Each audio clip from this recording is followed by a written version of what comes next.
बगीचा, garden, park, इनमें लगी हरी भरी घास, रंग बिरंगे फूल, उन पे उड़ती हुई तितलियां, बड़े बड़े लहराते पेड़, फूलों से आती हुई तरह तरह की खुशबू, हर तरफ हरियाली, ग्रीनरी, इनको देख के कितना अच्छा लगता है, मन प्रसन्न हो जाता है।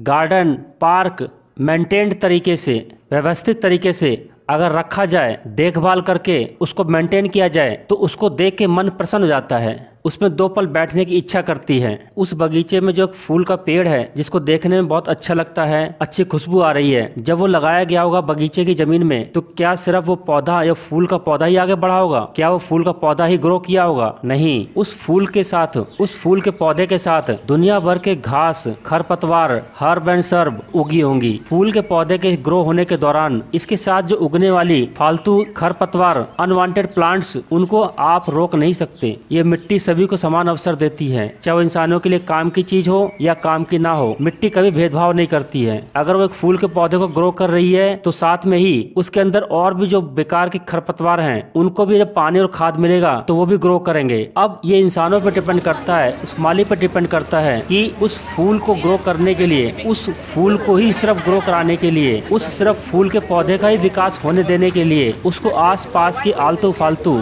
खरपतवार, हर्ब सर्ब, उन सबको हटाना पड़ेगा। अदरवाइज जो भी चीजें आप जमीन को दोगे, खाद, पानी, वो ज्यादातर घास फूस उसको ले लेगी तो उस फूल के पौधे को कम खुराक मिलेगा। कहने का मतलब ये है कि वो जो मेंटेन्ड गार्डन है उसमें जितने भी पौधे लगाए गए हैं वो आज इसीलिए दिख पा रहे हैं क्योंकि उन पौधों के साथ जितनी भी खरपतवार उगी थी, जितने भी बेकार के अनवांटेड प्लांट्स उगे थे, उन सबको डेली बेसिस पर हटाया गया है। अगर उनको हटाया नहीं जाता तो वो गार्डन गार्डन नहीं, एक जंगल जैसा नजर आता, उसमें उस फूल के पौधे का कोई वजूद ही नहीं रह पाता। और ये जो फालतू के अनवांटेड प्लांट्स होते हैं, ये खरपतवार जो होती हैं, ये बहुत तेजी से, बहुत ज्यादा मात्रा में, बहुत लंबे एरिया में ये बहुत तेजी से ग्रो करती हैं, बहुत लंबे एरिया को कवर करती हैं। जब से हमने इस दुनिया, इस ब्रह्मांड का इतिहास जाना है तब से हमें एक बात तो समझ में आती है कि इस ब्रह्मांड की ऊर्जा निरंतर बनी हुई है और किसी भी चीज की अगर ऊर्जा बनी हुई है तो जाहिर सी बात तो उसमें प्रोग्रेसिव एटीट्यूड जरूर होगा। इसी तरीके से अगर आप अपने आसपास जीवन में डेली देखें तो आपको हर घटना में कुछ ना कुछ पॉजिटिव देखने और सीखने और सुनने को मिल ही जाएगा। मोटिवेशन कभी बाहरी नहीं हो सकता। अगर आप बाहरी मोटिवेशंस लेते हैं तो वो ज्यादा दिनों तक टिकेगा नहीं, क्योंकि बाहरी मोटिवेशन एक तरीके से एंटीबायोटिक तरह है, स्टेरॉइड्स की तरह है, जो आपको तत्काल तो उत्तेजित कर देता है लेकिन लंबे समय तक अपने एम पर बनाए नहीं रखता। मोटिवेशन अंदर से आना चाहिए, आपके अंदर खुद ऑब्जर्व कर कर चीजों को सेल्फ इंस्पायर होना चाहिए। अगर आप डेली बेसिस पर अपने आसपास ध्यान से देखेंगे तो हर चीज में एक प्रोग्रेसिव चीज नजर आती है, हर चीज में एक एनर्जी और पॉजिटिविटी नजर आती है। बस देखने का नजरिया बदलने की कोशिश करनी चाहिए। वो बगीचा, वो गार्डन, हमारा मन, दिमाग, मस्तिष्क या हम खुद, कुछ भी कह लें, हम खुद उसी तरह से हैं। हम एक विचार अगर पालते हैं तो उसके साथ सैकड़ों अनवांटेड विचार आएंगे ही। जिस तरीके से वो धरती मना नहीं कर सकती खरपतवार को उगाने के लिए, उसी तरीके से हमारा मन एक फर्टाइल लैंड है, एक उपजाऊ जमीन है। उसमें अगर आपने एक विचार को पालने की कोशिश करी तो उसके साथ 100 नकारात्मक चीजें आएंगी ही। आप रोक नहीं सकते उसको, आपको डेली बेसिस पर छटनी करनी पड़ेगी। जैसे हम बगीचे की, गार्डन की, पार्क की काट छाट करते हैं, कटाई छटाई करते हैं, जमीन में से अनवांटेड प्लांट जो उगाते हैं उनको दूर करते हैं, उसी तरीके से हमें अपने अंदर डेली बेसिस पे देखते रहना होगा हमारे अंदर क्या उग रहा है, क्या पक रहा है, क्या पनप रहा है। क्योंकि ये फर्टाइल लैंड हमारा मन, क्योंकि हमारा मन जो एक उपजाऊ जमीन है, वो चाहे नकारात्मक विचार आए चाहे पॉजिटिव विचार आए, दोनों को सेम तरीके से रिस्पॉन्ड करेगा। ये आपको देखना है किसको आगे बढ़ाना है, फूल के पौधे को आगे ग्रो कराना है या फूल के पौधे के साथ बाय डिफॉल्ट जो खरपतवार, अनवांटेड प्लांट्स जो उग रहे हैं उनको भी साथ में ग्रो कराना है। अगर आपने 2 दिन 4 दिन अपने मन, दिल, दिमाग रूपी गार्डन पे ध्यान नहीं दिया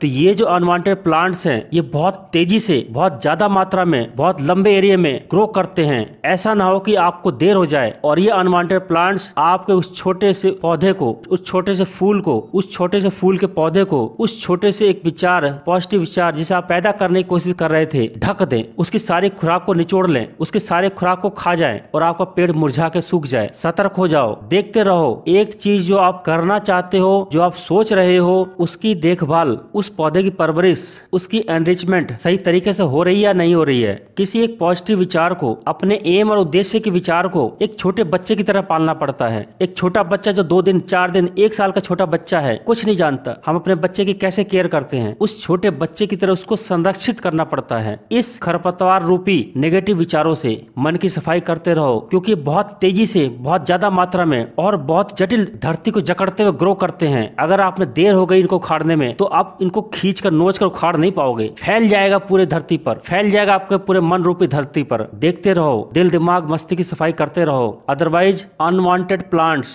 अनवांटेड थॉट्स वो कहीं पर भी कभी भी पनप सकते हैं, ग्रो कर सकते हैं। अनवांटेड थॉट्स, नेगेटिव थॉट्स, उनको आपको उगाना नहीं पड़ता है, वो अपने आप उग जाते हैं, ग्रो करते हैं। कभी आपने देखा है कि आपने खरपतवार और अनवांटेड प्लांट्स उगाया हो? वो आपको अक्सर हर जगह दिख जाएगा। वो पता नहीं कहां से अपने लिए खाद, पानी का भी जुगाड़ कर लेते हैं और अपने एग्जिस्टेंस को बनाए रखते हैं। आप उनको धरती से कितना भी नोच लो, उस जगह पर उनके अवशेष रह ही जाते हैं। कुछ समय बाद वहां दोबारा खरपतवार उग जाती है। डेली गार्डन क्लीनिंग करनी पड़ती है। ऐसे ही अपने उद्देश्य रूपी एक छोटे से विचार जो एक छोटे बच्चे की तरह है, उसको बचाए रखना चाहते हो, उसको बड़ा स्ट्रॉन्ग और ग्रो कराना चाहते हो, तो मन की निरंतर सफाई करते रहो। ये अनवांटेड प्लांट्स, नेगेटिव थॉट्स इतने विशाल तरीके से जंगल बना लेंगे कि वह उद्देश्य रूपी छोटा बच्चा कहाँ खो जाएगा पता ही नहीं चलेगा।